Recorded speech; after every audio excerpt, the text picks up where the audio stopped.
So, episode 8. Yep, we are on episode 8. Neato. Do you have any updates for anybody this week? Just, I've had a bad hair like 3 weeks. Yeah. Okay? I'm not going to go into the whole story because it's just crazy, but yeah, it's been a hair journey of destruction. And my hair turned green for a little bit in a few spots. And it's still a little bit green, but it's blonde now because I stripped it. To be fair, okay, what was going on is she had her hair colored. She was trying to get it prepared for what she wants it to be like during our wedding. She asked me to help, and I don't know how to color hair. Well, it's not anything you did wrong. It's just that we tried to put black over top of yellow. Well, yeah, we tried to put because my hair is naturally like a really dark blonde. Yeah, well, we tried to put black over a colored blonde, and then it didn't want to take on her roots ever. So we tried a bunch of everything, a bunch of other things, and it turned green. It turned green.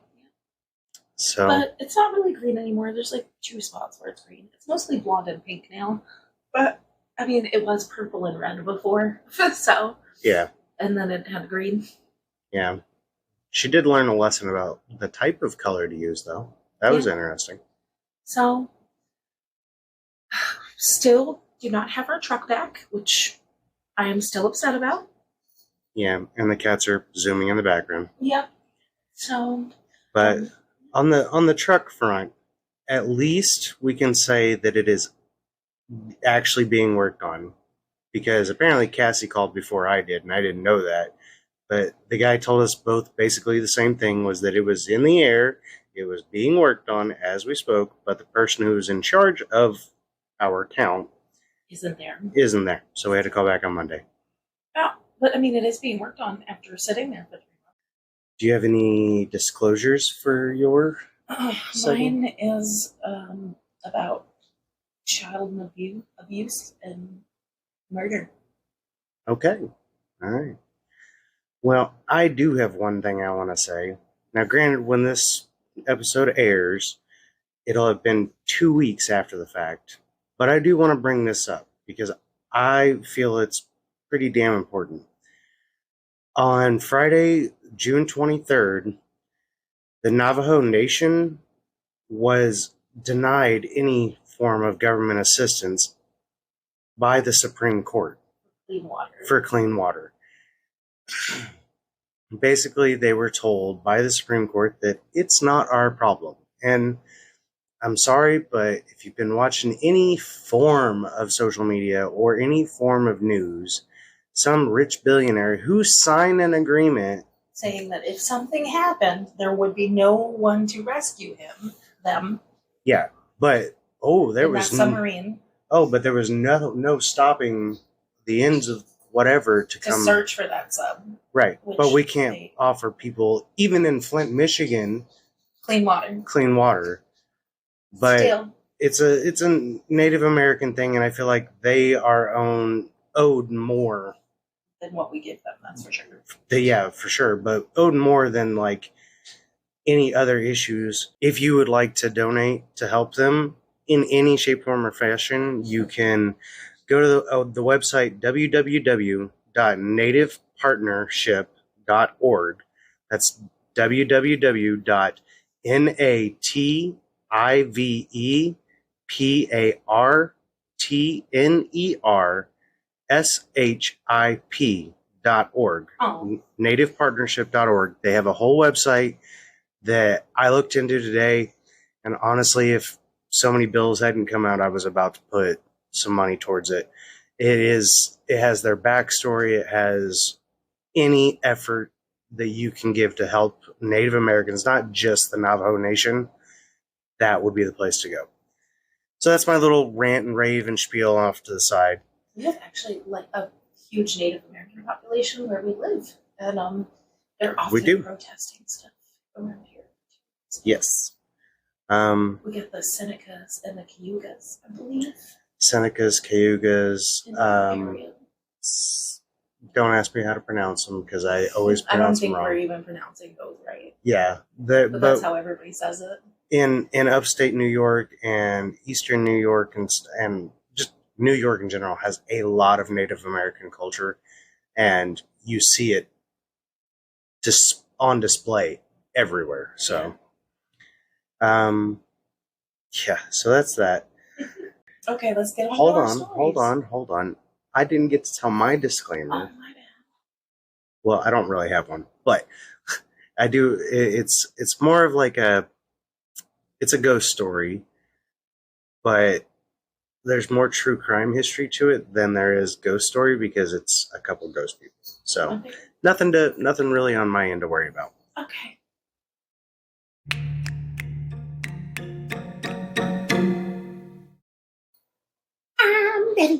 I'm ready. Sorry. Jeez. All right, babe. Well, tell us what you got on this today. Gypsy Rose Blanchard. Let's get started with the story. Let's crack it open. Let's take a deep dive. On June 14th, 2015, Sheriff's deputies in Greene County, Missouri, responded to a call for a wellness check by an anonymous caller after they said they saw a disturbing post on the shared Facebook account of 48-year-old Claudine D.D. Blanchard and her 19-year-old daughter, Gypsy Rose Blanchard. So the Facebook post was, "That bitch is dead." And then people are commenting, like, "What's going on? Did you get hacked? Sounds like you're watching a movie." And then, like, a couple comments down, D. Gyp Blanchard is the Facebook name. So, like, it's like a shared Facebook name even. Mm-hmm. It says, "I fucking slashed that fat pig and raped her sweet innocent daughter. Her screams was so fucking loud. LOL." Yeah. Viewer discretion is advised on this story. Dee Dee Blanchard's body was found face down on her bed. Investigators determined that Dee Dee's body had laid in a pool of her own blood for several days before being discovered. She had been stabbed to death. Even more terrifying is the fact that Dee Dee is well known for having a severely disabled daughter who was not in the house, but her wheelchair that she needs to get around was still in the house. All of her desperately needed medications were still in the house as well. Uh-oh. So obviously the community and the police department are just freaked out, worried about Gypsy. Well, yeah, because, I mean, if she needs a wheelchair and needs medication... Yeah, she has epilepsy and all this stuff, yeah. Yeah. So Gypsy Rose Blanchard, born July 27th, 1991, is currently 31 years old. She'll be 32 in a couple of weeks when this airs. Mm-hmm. So happy birthday, I guess. Yeah. Now, if you're asking yourself, Cassie, now wait a minute, you said she was 19 in 2015. If she was born in 91, she would be 24. We'll get there. Oh, yeah, we'll get there. Gypsy grew up with mostly just her mom, Dee Dee, in the picture. Gypsy's father, Rob Blanchard, and Dee Dee separated when Dee Dee was still pregnant with Gypsy. Mm-hmm. Dee Dee was from Louisiana, and for most of Gypsy's early life, they lived in Louisiana in different small towns surrounding New Orleans. Gypsy's dad, Rob, was regularly in Gypsy's life until the move to Missouri. Just Dee Dee had, like, primary custody of her. Yeah. So he wasn't actually a deadbeat dad. He was just a forced, very bad situation. Forced by distance, yeah. Dee Dee at one point worked as a nurse's aide, which is hard work, let me tell you, I've done it.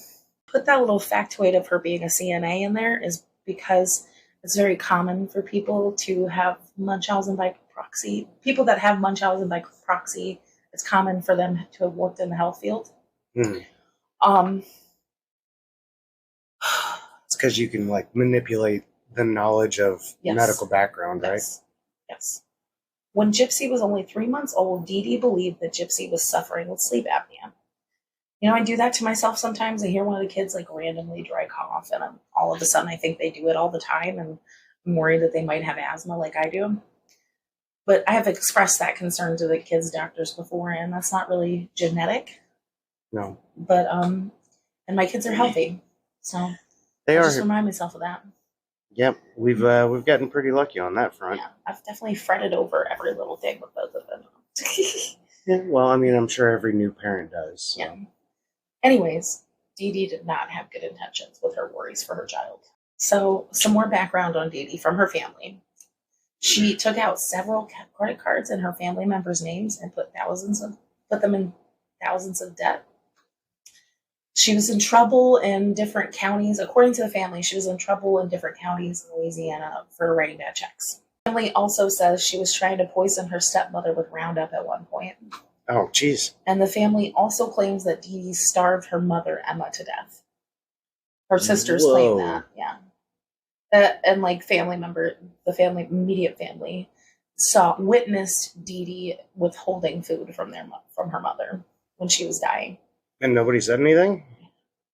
Well, apparently, like, she was taking care of her mom. Like, in-home care? Yeah. Listen, in-home care, you can still be in trouble for...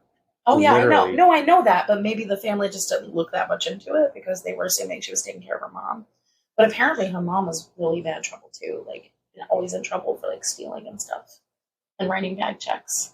So, I don't know. I feel like there should have been an investigation back then. Yeah. But you know what? The family actually said when Gypsy asked what she should do with Dee Dee's ashes, they said collectively to flush them down the toilet.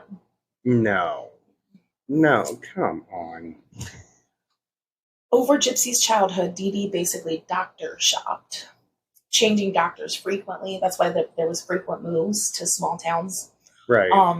Looking for one of them to give Gypsy the diagnosis she wanted her to have, which she said stemmed from a chromosomal disorder causing muscular dystrophy, leukemia, asthma, vision impairment, hearing impairment, epilepsy, anemia, hypoventilation, which is breathing that is too shallow or too slow to meet the needs of the body, allergies, lung disease, incontinence, a heart murmur, and paralyzed from the waist down.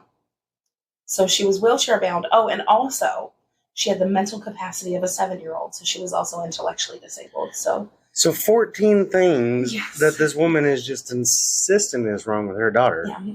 Despite not being able to find any lab-supported evidence for Gypsy's diagnosis, Dee Dee was still able to get physicians to prescribe Gypsy several medications and procedures. Whoa. Yes. When Gypsy was still a child, many of her teeth had decayed and fell out from the combined side effects of seizure medication and the removal of her salivary glands. Why did they remove her salivary glands? That was a procedure Dee Dee deemed necessary so her daughter would stop drooling. Drooling that Gypsy claims later that she had put her on drugs that were causing her to drool in front of the doctors. Cute. She also had a feeding tube put in. Oh. And Gypsy also had multiple eye procedures. Dee Dee was also able to capitalize on the benefits of having a disabled child. Oh, she lived in like low-income housing. She seemingly did not have to work because of the generosity of charitable organizations and the community and frauding the government. Stuff like this gets me a little hot under the collar because I feel like this is where we get the stereotype of taking advantage of, quote, the system. Meanwhile, Dee Dee kept Gypsy's entire life busy with medical appointments and procedures. So busy that she took Gypsy out of school in grade school. What? The girl didn't even get her education? No. Oh, Lord. Well, then in 2005, Hurricane Katrina happened. As we all know. Yeah. And Dee Dee decides to capitalize on that significantly. She changes their last name by putting an E on the end of it. That's why when you saw my notes in the beginning and looked at the Facebook posts, I spelt them differently because the correct spelling is without the E on the end, but there was an E on the end on the Facebook post. Yeah. She convinces Gypsy that she's younger than she really is and uses that to get her birth certificate changed, claiming it was lost in Katrina. She made her younger by 4 years. Well, so there's your age difference. Yes. So they move out to the Ozarks to start a new life in Springfield, Missouri. Missouri. Being already popular in the charitable community and recipients of charitable organizations, people, of course, crowded around Dee Dee and Gypsy to help them in these trying times of them being homeless from a natural disaster. Dee Dee got an all-expense-paid Habitat for Humanity home with a free hot tub for the benefit of Gypsy's muscles and a free, just really awesome wheelchair ramp. Having worked with Habitat for Humanity in the past, that's not okay. I got pictures of the porch. That's the front of the house. And then she had them painted pink. Like the whole, oh my God, that's the other thing. The whole house, outside and inside, was pink, different shades of pink. Ugh. Okay, so if anybody has ever worked for, I mean, granted, you're going to see this on Facebook here when we upload the pictures for the episode. Anybody has ever worked for Habitat for Humanity, you know that the porch, even wheelchair accessible, is not very elaborate. It's kind of a slab with a peak over the top of it, and that's about it. This has a lattice work, run out, elaborate wheelchair accessible ramp, and it's I don't know, it's just over the top. And that's crazy considering it's Habitat for Humanity. Yeah. It looks like a pretty nice house from the pictures I saw on the inside of the house. I mean, it's a small house, but there's only 2 of them. Well, yeah, two people would typically get 2-bedroom. Some other things that she got was Dee Dee used Ronald McDonald House charities for free places to stay when Gypsy was getting procedures. Make-A-Wish did a lot for them. They had a website for donations for Gypsy. They got a free trip to Disney out of, and other things. They saw Miranda Lambert for free in concert and met her backstage. Miranda Lambert over time gave Dee Dee money for Gypsy, totaling to about $7,000 or $6,000. Talk about taking advantage. Yeah. Jeez. On June 15th, 2015, so a day after they found Dee Dee's body, they find Gypsy Rose, and the police are just baffled that she can walk, first of all. I bet. Gypsy is found with a man named Nicholas Godejohn. So now we're going to go back just a little bit to the meeting of Nick. Before she met Nick, at some point, Gypsy meets a man at a sci-fi convention and tries to run away with him. But Dee Dee catches her, and Gypsy claims, she said, if you ever do that again, I will break your fingers with a hammer. And then she smashed Gypsy's phone and computer with the hammer.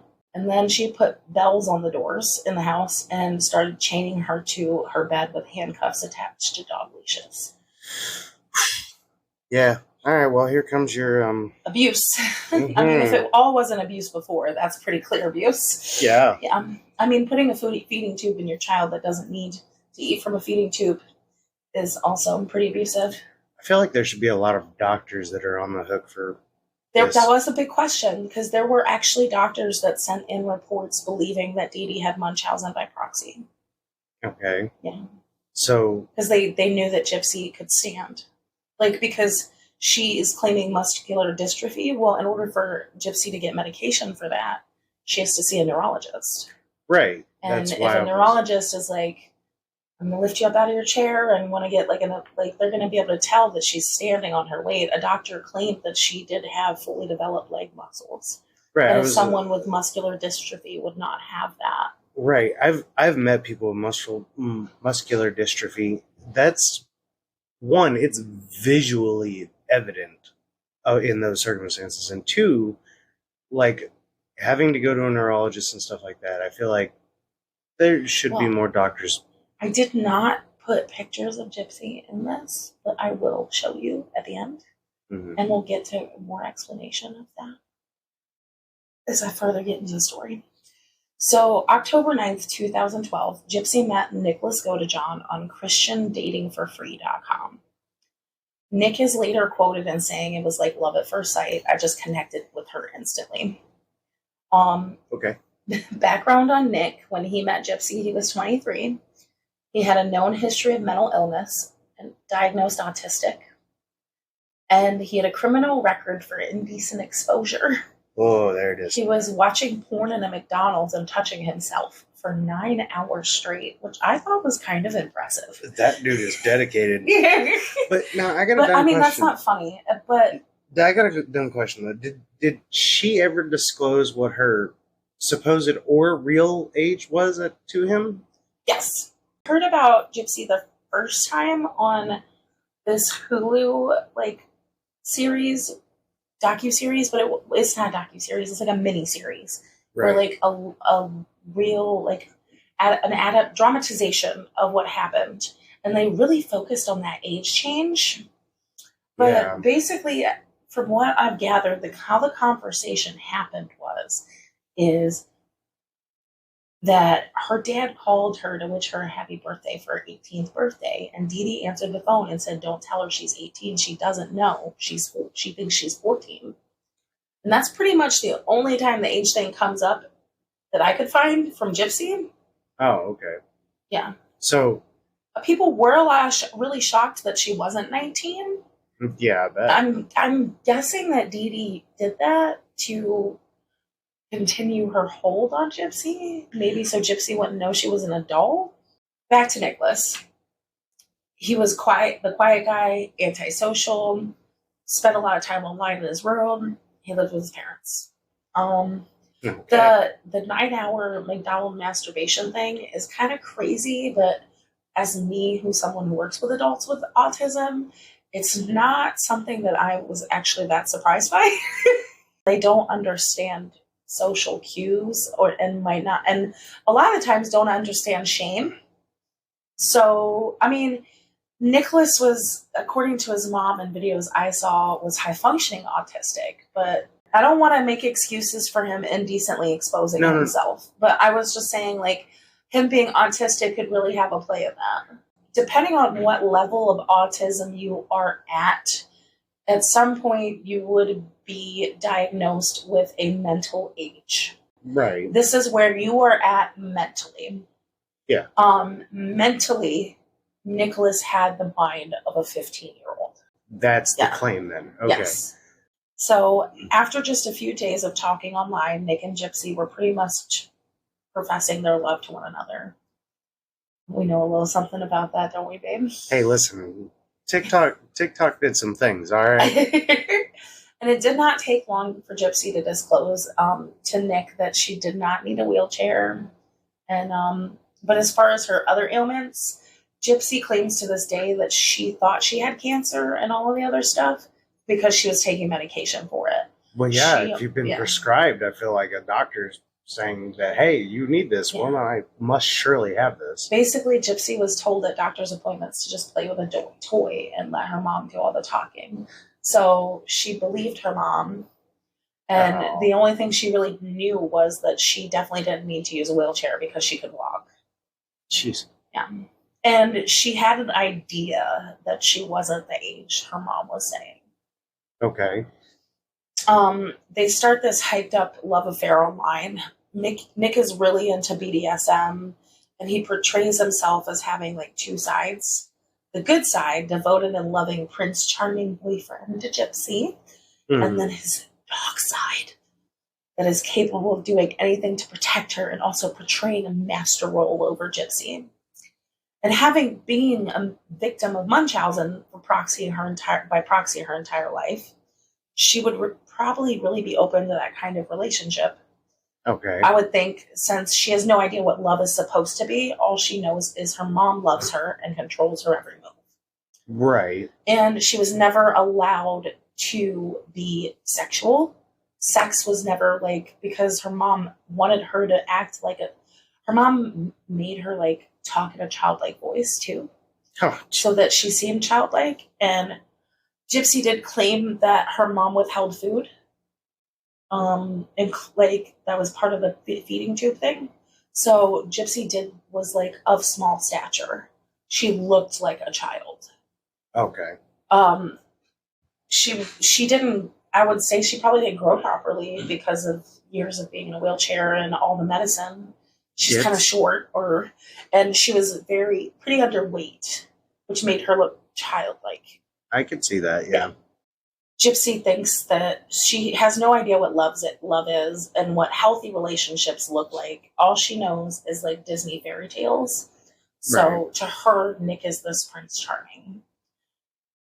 And I don't think there's really anything wrong with BDSM. Well, obviously. I'm not going to ever judge anyone's kink. I do, however, think that a dominant submissive relationship should not be carried on outside of the bedroom.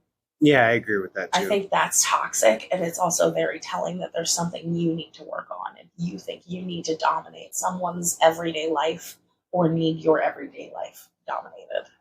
Yeah, I agree. That's something that you should probably consult someone about, because if you feel the need to be dominated or to dominate in the real world, quote unquote, you got something else going on with you.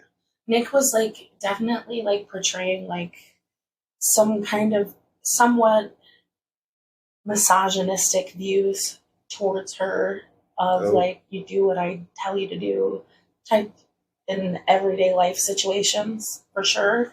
Their conversations, though, like, from what I could read, the messages between them, it just reminds me of like teenagers on messaging each other, like just discovering their sexuality and falling in love for the first time.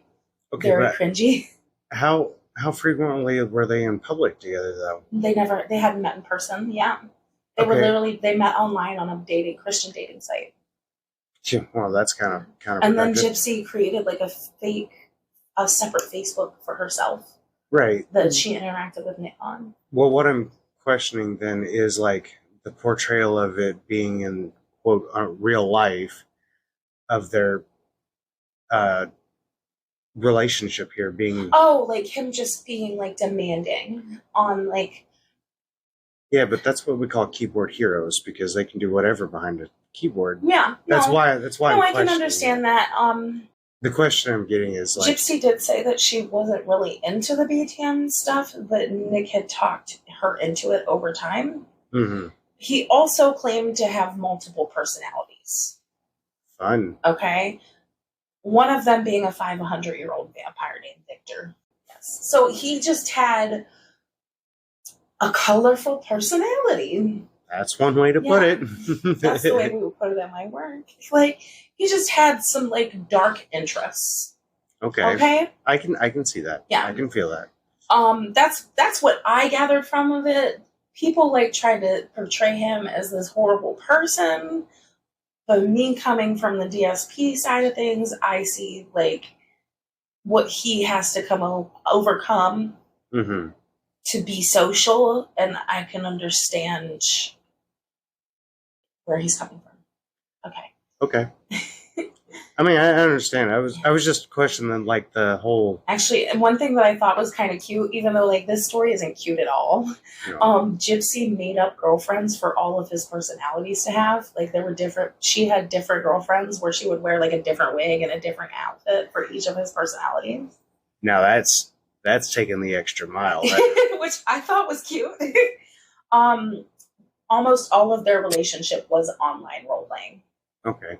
Well, but yeah. So what I was questioning about, though, like the whole reason where you said bringing that dominant submissive relationship to outside of the bedroom, they never really did then, essentially, because it was all online. Well, there was like this one text message, which I'll get to further in the story, that I saw that definitely supported that portrayal. I didn't see all of their messages. Right. Because it's a lot. Yeah. I mean, they met in 2012. So the story ended in 2015. Well, ended. It's not over. They're still alive and in this world, but you know. Yeah. Dee Dee died in 2015, so like they talked for 3 years. Yeah, that's a lot of messages, especially if you're essentially a teenage angst. But like the thing I was getting at was like the very cringe. They like seem like teenagers, but they were both actually adults. Like Nick's 23 years old, and Gypsy was like 21. Right. But they both seemingly like had that like puppy love. Childlike teenager love relationship, from what I could read. Yeah, I feel like a lot of people do have that giggly first love when they find somebody who really suits them. Yeah. Gypsy would chat and share photos with Nick while her mother was sleeping. Basically, that's how she got away with it. Yeah. Then they decide they want to meet up in person. Right. So in March of 2015, they stage a meetup. Okay. Stage a meetup? Yeah. Gypsy and her mom are going to a movie theater in Springfield to watch the Disney's live interpretation of Cinderella. Nick traveled from Wisconsin to meet them there at the theater. And all the way to Missouri? Yeah. Nick and Gypsy were convinced that if Nick just met her mom organically, not knowing that they already knew each other, that she would let them date each other. Nice try. Yeah. Well, he did show up to the movie theater. During the movie, they snuck off. She told her mom she had to go to the bathroom, and they had sex in the bathroom. Ew. Yeah, of a movie theater. Please, to all public listeners, that is not the place to ever do something like that. I mean, can you imagine losing your virginity, though? In a fucking movie I wasn't going to go that far, but yeah, that's awful. I think about all these people who just hope for the opportunity at a bar or at a whatever. Yeah. Why? That's gross. That's disgusting. Especially if it's a men's bathroom. We're worse. It's gross. I think Nick did say it was the men's room. Sorry.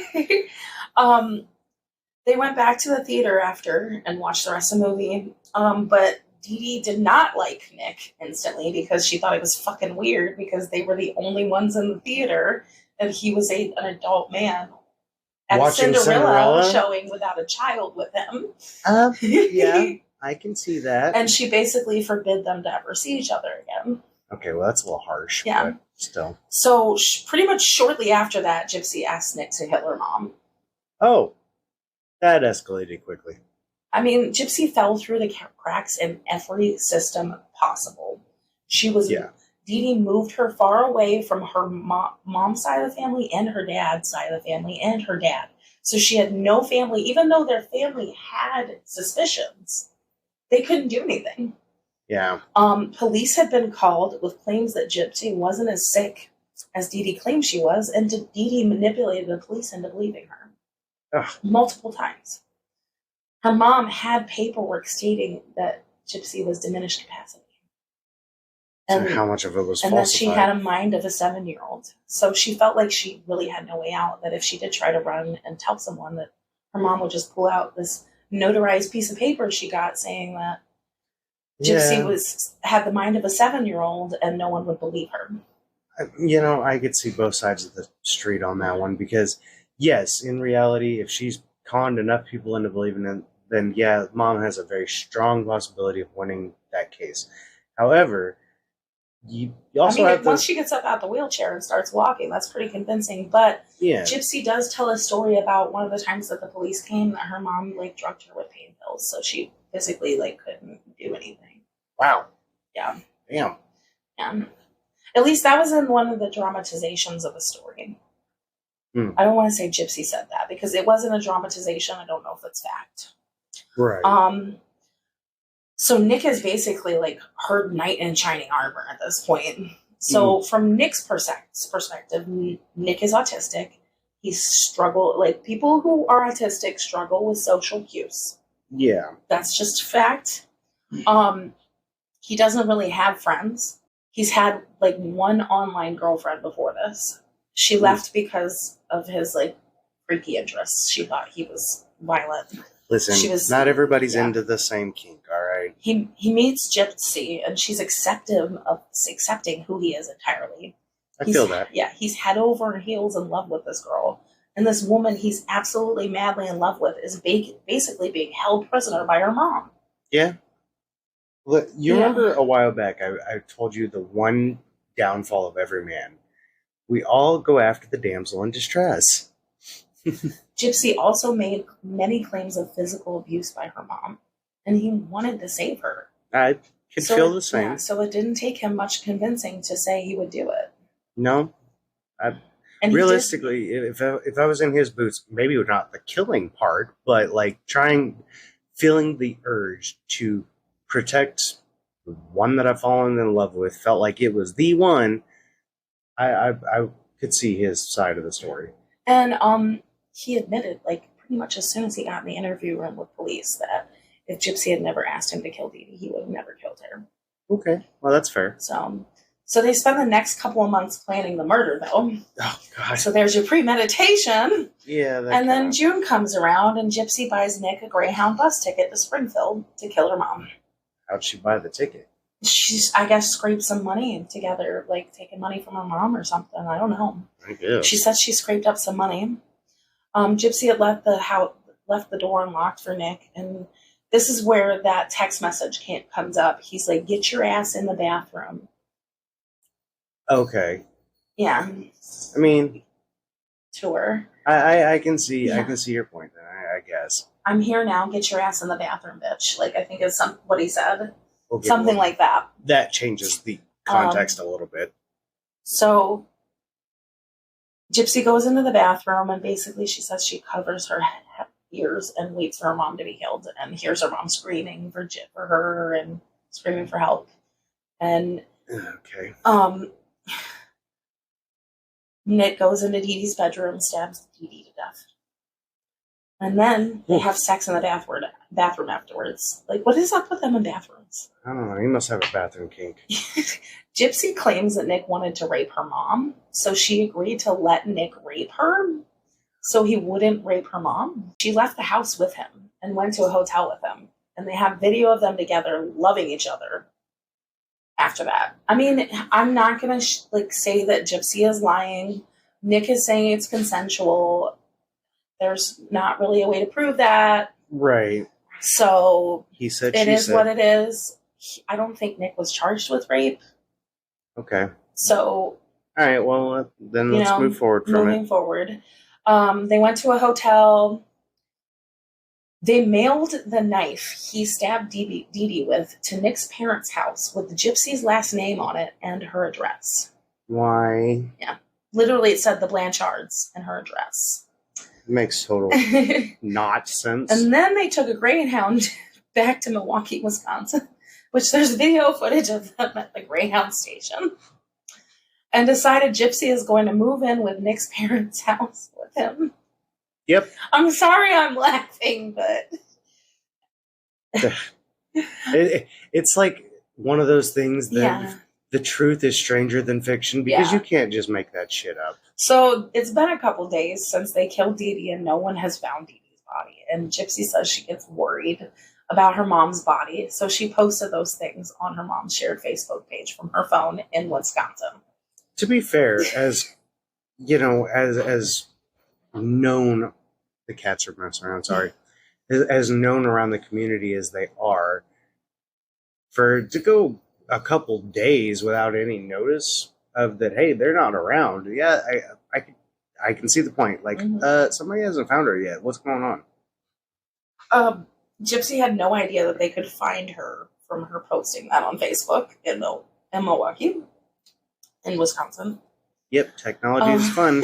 She also had no idea that the police could read all of the messages between her and Nick about them planning her mother's murder. So, you know, until having to go through an actual not so great situation in the Marine Corps, I didn't know that you could pull up previous messages without having the physical device. So Gypsy pled guilty and got 10 years, which is bullshit. She will be eligible for parole next year, 2024. Nick pleaded innocent with diminished capacity as his defense. I feel like that's a valid defense. Nick was found guilty and is sentenced to life in prison without the possibility of parole. That's not fair. Maybe I'm biased to people with autism, but I think that's absolute bullshit. More so than Gypsy's sentence. Well, no, that aside, she's just as freaking responsible. They both went through this planning stage. They both had premeditation to it. Yeah. She left the door unlocked so he could walk through the door. She didn't stop him. Yeah, she didn't do anything to be like, I changed my mind. She, I guess maybe they gave her a lighter sentence because she did, turn evidence against him. She confessed, she admitted he was not going to give him, he was trying to get an innocent verdict. Or at least diminished capacity verdict so that he could get a lesser sentence of a state hospital or something. I mean, which I think is very warranted because honestly, like, I feel terrible about what Gypsy went through, but I also feel like her mom was a master manipulator, and you can't tell me she did not fucking learn how to manipulate from her mom. Exactly. And you know damn well she manipulated the shit out of Nick. Oh, yeah. She says that she loved him, but she fucking manipulated him too. Yeah, that's my problem with it, is that, yes, she is a victim. Do not get me wrong. She is a 100% a victim of a very intense, long-running crime. 21 years. But she is just as guilty as this young man in his murdering her mother. So she deserves a harsher sentence than 10 years. That's a slap on the wrist. I don't think either of them should be in prison. I do, because murder is murder. I think that she really I mean, that self-defense is just out the window with the premeditation. Yeah. There was no self-defense. Self-defense. I mean, if she would have stayed there, she would have died. Self-defense but she picked the wrong way out. She could have ran away. Agreed. She could have bought that fucking ticket. Nick could have came and got her, and she could have just left. Yeah, there was multiple her mom was ways asleep around that. When he got there, she could have just left. Yeah, there's more ways than she one didn't do the right thing. But I mean, in my opinion, I don't think she deserves 10 years in prison. And I don't think Nick deserves life in prison. I don't think he deserves life, but I think she deserves more than 10 years. It's a slap on the wrist in comparison to the two sides of the coin. Right. Gypsy is quoted many times saying she feels freer in prison than she did when she lived with her mom. Another two-sided. And she's still going to be young when she gets out. She still gets to have a life. Yeah, and this young man has no life. Yeah. I'm very upset. I feel you. I'm very upset about what happened with Nick, but I don't necessarily agree with you about Gypsy, but I understand where you're coming from. Yeah. They both have expressed remorse for what they did, and it's honestly a shitty story with a shitty outcome. Yeah. Now that Gypsy is away from her mom, her hair has grown out. I don't think I mentioned that. Mom did shave her head bald, because of the cancer. Oh, yeah. Got to make it look right. She isn't on any of the medications her mother had her on, nor has she needed any of them. And she is happy to report that she is perfectly healthy. Well, at least there's that good side of the story. Yeah, and Gypsy got married to someone named Ryan Scott Anderson on June 27th, 2022, from prison. Wow. Yeah, so she found love behind bars. My question is it actually love, or is it just another manipulation? Yeah, I don't know. I mean, you said she's eligible for parole next year. Yeah. She got married. I started a family. I'm manipulating the system so I can get out. I mean, I don't know. I do think Gypsy was manipulative for bringing Nick and having Nick kill her mom. Like, there were so many other routes, but maybe she really did feel like if she ran away that she would just end up back there. I have to agree. That. Yeah, I do have to agree. With everything her mom had on her, saying that she was disabled. Coming from somebody who works with people who are disabled, like, even though we make it seem like they have all the choices in the world, they really don't have a lot of choices at all. And they're kind of forced to do a lot of things that they might not necessarily do if they didn't live in a group home, I mean, it's all for their social and environmental enrichment. It's good things, but I was going to say, isn't it for the purpose of helping you develop as a person? Yeah, 100%, 100%. But they don't really necessarily have a say in things, right? Depending on their level of capability of communicating. Mm-hmm. I mean, yeah, I get it. Yeah. All right, well. That's that. Whew, that is definitely something. Sorry. All right. I know this story is really kind of big one, and there's been quite a lot of TV about it already, but it's one that really, fucked with me, and I really enjoyed, just intrigued-wise, so...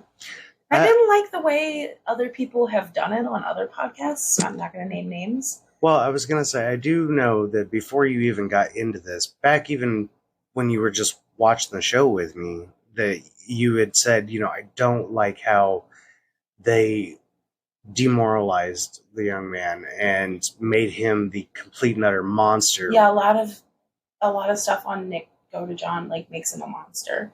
And yeah, he like killed someone. Yeah, he did that.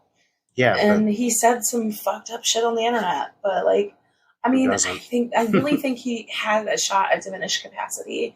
And I need to look further into it to see what's going on with appeals for him. I know that the first appeals process was denied. So, wow, and there was suggestion of going to a higher court system for him. Hopefully. I just don't know if that's happened yet. Yeah. So, I mean, there might be an update on the Facebook post when I post the pictures that I've read about that, because obviously that was a while ago.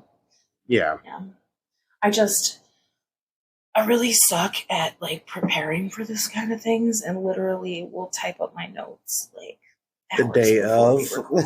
So, yeah. I missed one detail there. What's going on with Nick? Now, well, I do know that his mom was pretty big advocating for him about him being autistic.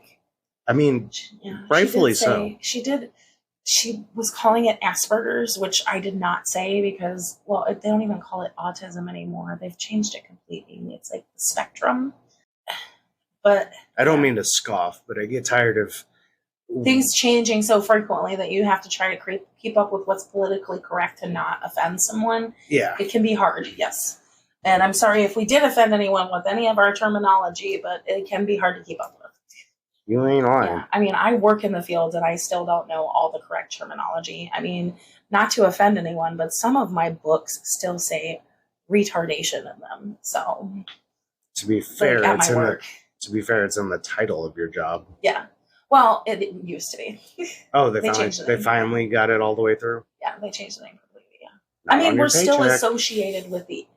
Okay, so my the company I work for is still a part of the ARC.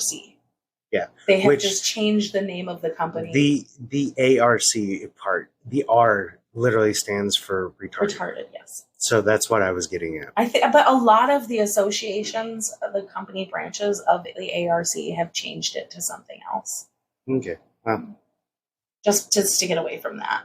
But like the retardation in book things, I'm talking about like my residence files. I have residents that are older.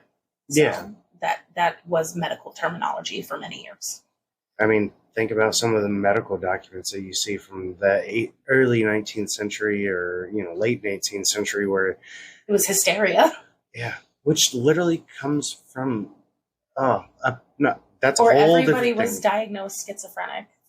Well... Anything they couldn't explain it was schizophrenia. Yeah. Well, the whole thing about hysteria... That's a whole other day. Whole other subject.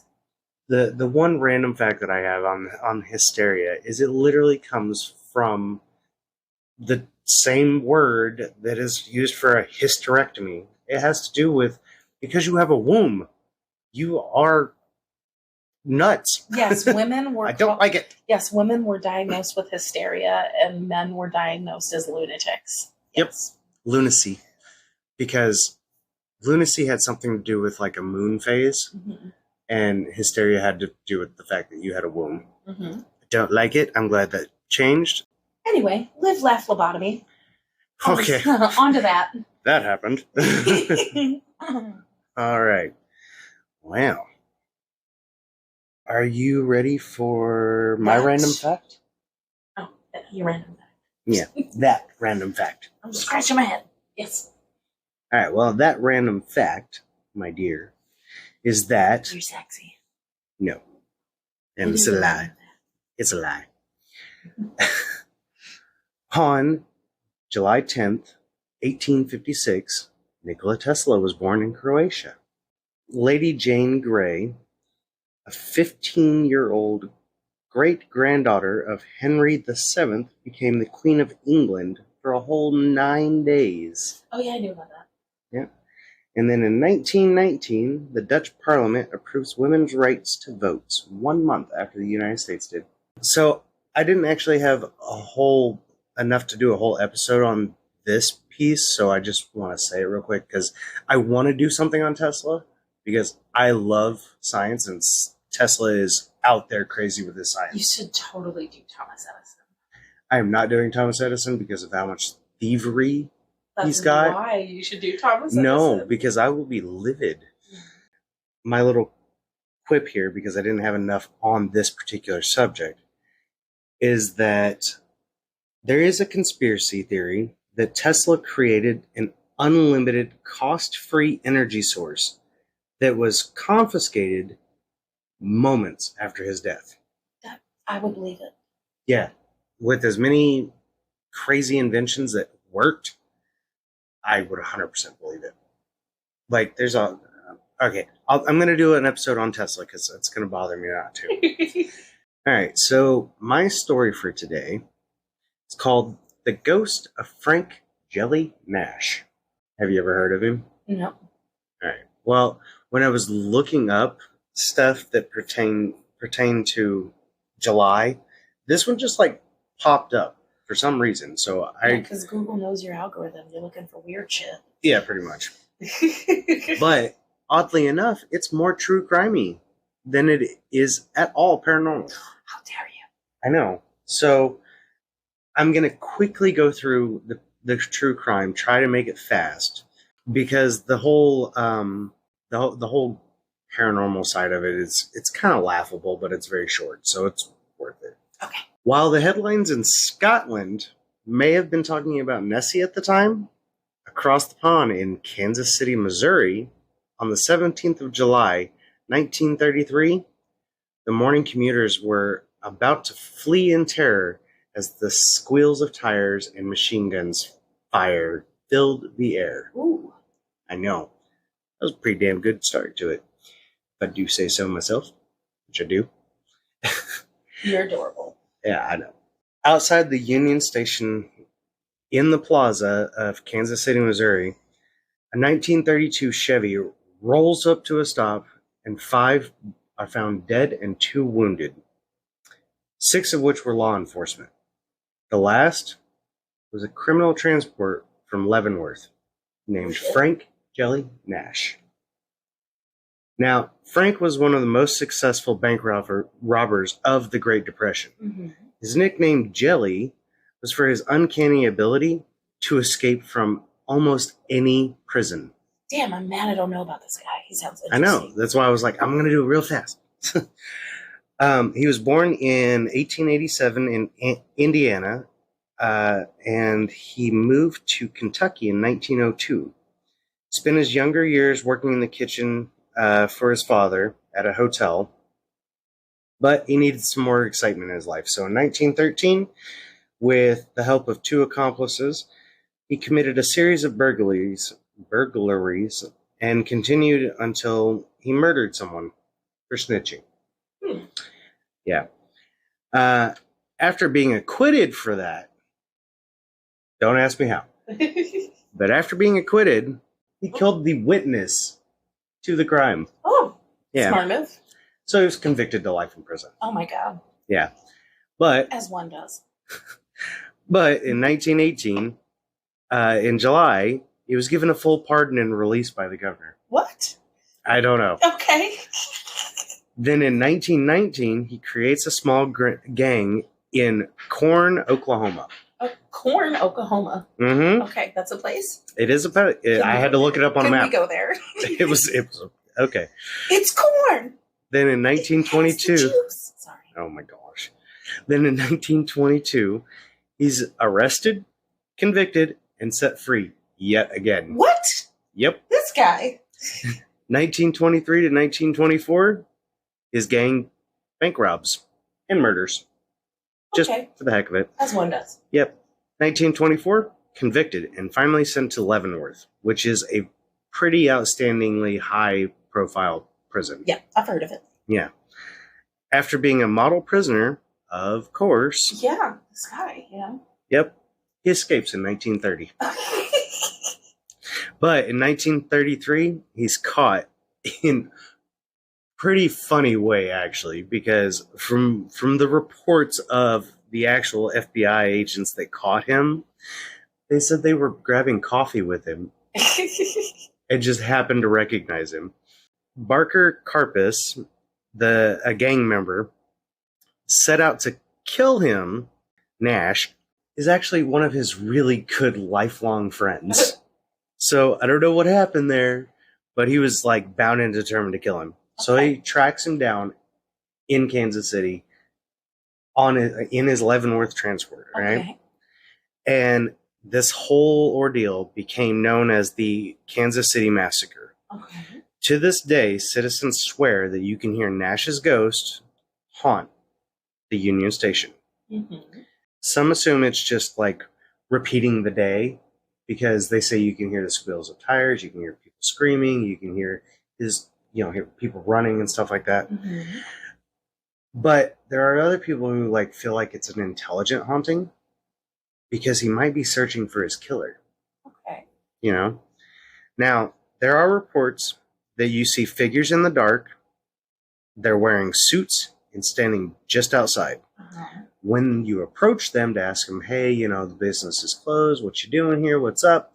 Poof, gone. Now, footsteps are always, around July, are always heard on the pavement when no one is outside or inside walking. That's creepy. You can even hear it where the cars were on the scene. Mm-hmm. In 1933, you can hear the tires screech and gunshot, and then footsteps in the parking lot. That's creepy. Yeah. Frank he's most commonly reported in different areas around the place, but it doesn't matter what time of day. Okay. You could physically see him day or night. Oh, fuck that. And you can hear him. There's an EVP that was captured, and the person that caught this says it's quite possibly his last words. For the love of God, don't shoot me. Okay. Yeah. So like I said, I was searching for different paranormal events and stuff like that, because I wanted to start doing ghost stories too. I love it. And this was the one that popped up just out of the blue. And it was sweet. Yeah, and it was very small and like not well known. Like, I've never heard anybody cover this. Ouch, I just got a cat's claw on my leg. Ooh. So they do that. Yeah. So I was just thought it would be something short, sweet, and not very well known ghost story. I like it. Mm-hmm. And I've been to Kansas City, Missouri, and Kansas City, Kansas. Never even heard about this. So it was fun. Just kind of weird to think that there's somebody named Jelly walking around screaming, "For the love of God, don't shoot me!" You want to know what I thought of when I heard about that EVP, though? What? Don't tase me, bro. God, I'm showing my age. Silly. That was kind of funny. Yeah, see? I told you, a little lighthearted, a little ghosty, a little more true crime than it should have been, but hey, I had to give a backstory. I didn't even attempt to gather a whole lot of facts. If anybody's from Kansas City, Missouri, I apologize. I just went off of a newspaper clipping and what I found on like Wikipedia or something of this guy. And I actually Googled his name and paranormal, and that's the only information I got. So if you got more, you know what you can do. You can definitely hit us up in our email. Oh, yeah. Mm-hmm. Because we would love that. And it's tatwmay1 @gmail.com. Yep. tatwmay1 @gmail.com. Mm-hmm. Stewart, you forgot the fucking word of the day. Yeah, I do that. I can't remember words. That's fine. The word is grand guignol. Say that again. Grand guignol. Mm-hmm. Yeah. Sure it is. Grand Guignol. I know what that is. Yeah. It's a Grand Guignol. Grand guignol. Dramatic entertainment featuring the gruesome or horrible. Mm-hmm. Yep. Yeah. I actually knew what that was. And let's not forget Alice Cooper, whose blood-soaked illusion-filled stage shows harked back to the infamous Grand Guignol Theater. Yep. It's funny because in sophomore English, that was the example given, was Alice Cooper's I forget which live concert it was, but he had a very gruesome. He's done some pretty crazy shit. Yeah. Did you know the name Gounon springs from a popular French puppet whose name becomes synonymous with puppet theater in 19th century France? The Gounon character was a mercurial, I can't say this word, mercurial temperament, quick to anger, but equally quick to forgive. In the late 19th century, the Théâtre du Grand Guignol, located in the Montmartre section of Paris, opened. The theater's name means literally large puppet theater. Although it didn't feature puppets, but real people in gory one-act performances of murder and mayhem. The adult version of Guignol. Oh. Today we use Grand Guignol generally to mean entertainment of the horror show variety. I mean, that's how I knew it. Well, there's your word of the day, folks. Mm-hmm. We're all getting smarter together. Well, trying. Tell them where they can find us, babe. Okay. Well, I mean, yeah, we need to move past your story, and mine wasn't nearly long enough to recover. Wow. So Sorry, I thought your story was kind of lighthearted and funny. I tried really hard. Well, if you're interested in finding us anywhere on our social media, we actually have updated everything a couple weeks before this comes out, but it's a good time to announce it. Background. Yes, she made a new title card for our podcast, and it is absolutely fascinating. I am in love with it. And then we got our Facebook up to date with all kinds of new links and photos and everything. But I got Apple Podcast working. Yay! I know. So we got YouTube up. Yes, I figured we had to buy the software, but I have every episode is now available on YouTube. Yes. And our links are shared on Facebook and YouTube. You can go in there and you can find out where to find us on Instagram. You can find us on TikTok. You can find us on Facebook and YouTube and Apple. Yeah. And all the podcasting sites. Anyway, it's all under This and That with me and you. Yep. And for those that are interested or care at all, we decided to stop using Twitter because, we're old and that doesn't make sense. Twitter. Yeah. Yeah. Twitter doesn't make any sense to me. Yeah. So, but TikTok, we've started doing, I've been told they're called commercials or ads or previews. I just simply decided to write down a quirky synopsis of each episode, and Cassie and I share the responsibility of making them, I don't know, portrayable on TikTok. Yeah.